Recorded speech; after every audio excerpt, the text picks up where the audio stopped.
係 Sylvia Jeremy 嘅 Chairlady， 今日好榮幸帶咗你哋嚟咧，呢度叫做 Bishop's House， 係1851年建築嘅。我喺呢度係好有感受。近時係點嘅咧？我哋聽下。唔係，最緊要咧，我今日有個好重要嘅人物，就係香港 Archbishop Mr. Andrew Chan， 佢咧就會介紹一下呢個地方，同埋咧。原來咧，大家都知道，我哋都知道㗎啦。Christians 咧就係好有個愛字嘅，愛咧亦都係我哋做 mediator 所需要嘅。咁我哋就聽下 Andrew 點樣講下調解決對調解嘅理念啦，同埋你介紹少少呢度個咁值得即係我哋睇嘅地方，好唔好啊？好啊！講起調解咧，首先我想講講呢度個地點啦。其實喺好早期嘅時候咧，當香港開埠冇幾耐咧。呢一個地方咧，其實係中西啱啱交流嘅地方。嗱，喺呢一個地方，呢個地點以西咧，就主要係上環係華人聚居嘅地方，呢邊係啦。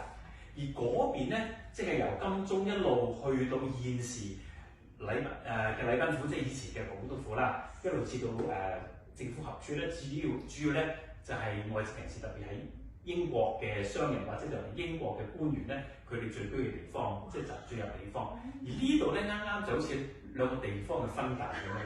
咁雖然如果講開 mediation 咧，即係嗰個調解咧，其實呢個地方嗰個位置咧，都有一個好大嘅象徵性意義。因為其實我哋講調解，係人同人之間都係需要喺人嗰個嘅，唔單止係需要喺有唔同意見嘅時候有調解，其實平時咧我哋都要習慣有一個係互相聆聽嘅呢一種咁嘅情懷。係啊，絕對。因為即係互相聆聽，仲要咧係一種開放嘅心懷互相聆聽喎，唔係咧係一個嘅批判嘅角度嚟互相聆聽喎。咁喺呢一個互相尊重、互相諒解嘅聆聽底下咧，其實原來發覺我哋人大家其實有啲乜嘢嘢唔能夠解決，好多都可以解決得到嘅。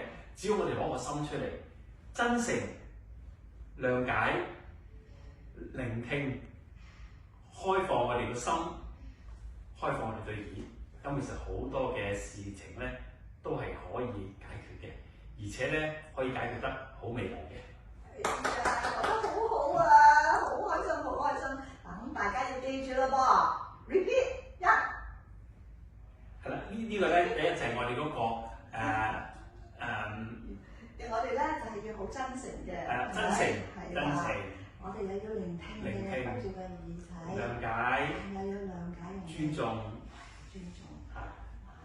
因為我今日好有幸喺呢度食咗一餐好美妙嘅餐，咁唔淨止嗰個餐咧就係俾我吸收，就係嘅肉體吸收，但係靈性上我好聽到因為正話就聽到主教講呢一番話，所以我特別要點入條主教，等我哋大家都要學下點樣可以好容易解決大小問題，日日都可以好開心咁做人，只要聆聽用我哋嘅心尊重人哋咁聽。多謝大家，多謝，多謝，多謝，多謝。